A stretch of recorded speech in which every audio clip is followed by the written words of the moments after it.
अक्सर आम लोग अपने अपमान का बदला जल्दी ही ले लेते हैं, लेकिन महान लोग उसे अपनी सफलता की सीढ़ी बना लेते हैं।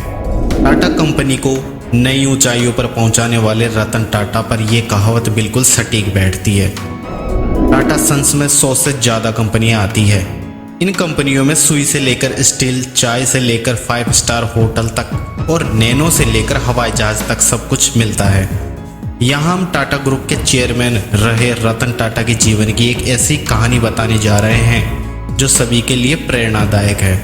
कहानी जानने से पहले हम रतन टाटा के बारे में जान ले तो इस कहानी को समझने में आसानी रहेगी। रतन टाटा की जिंदगी उतार चढ़ाव से भरी रही है। उनका जन्म 28 दिसंबर 1937 को हुआ था। वे टाटा समूह के संस्थापक जमशेद जी टाटा के दत्तक पोते नवल टाटा के बेटे हैं।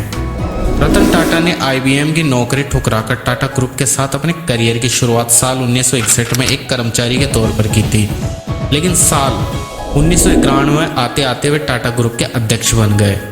2012 में वह रिटायर हो गए।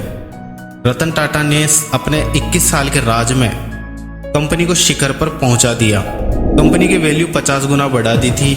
वे फैसले लेते गए और उन्हें साबित करते गए।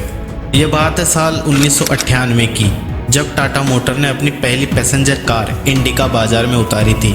दरअसल ये रतन टाटा का ड्रीम प्रोजेक्ट था और इसके लिए उन्होंने जी तोड़ मेहनत भी की, लेकिन इस कार को बाजार से उतना अच्छा रेस्पॉन्स नहीं मिल पाया जितना उन्होंने सोचा था।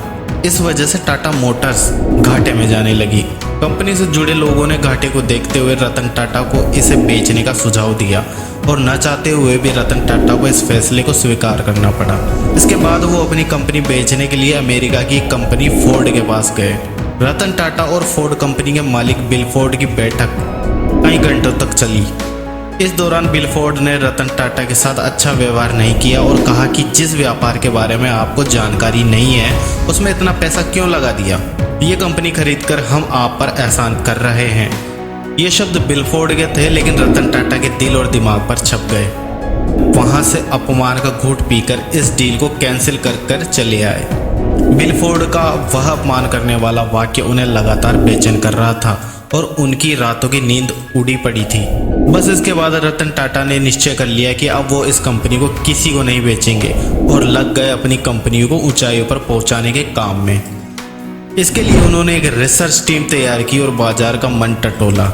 इसके बाद की कहानी सभी को पता है कि भारतीय बाजार के साथ साथ विदेशों में भी टाटा इंडिका ने सफलता की नई ऊंचाइयों को छुआ।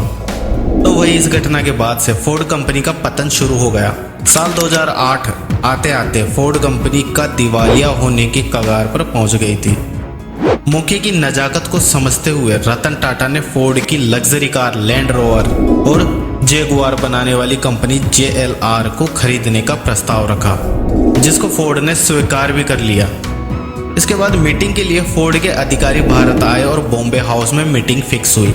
इसके बाद ये सौदा लगभग 2.3 अरब डॉलर में हुआ। तब बिल फोर्ड ने रतन टाटा से वही बात दोहराई जो उन्होंने रतन टाटा से कही थी, लेकिन इस बार थोड़ा बदलाव था। उस समय बिल फोर्ड के शब्द थे, आप हमारी कंपनी खरीदकर हम पर बहुत बड़ा एहसान कर रहे हैं। आज JLR टाटा ग्रुप का हिस्सा है और बाजार में बेहतर मुनाफे के साथ आगे बढ़ रहा है। रतन टाटा चाहते तो उसी समय बिल फोर्ड के साथ हुई मीटिंग में उनकी बात का जवाब दे देते, लेकिन कहा है ना कि महान लोग अपनी सफलता से लोगों को जवाब दिया करते हैं।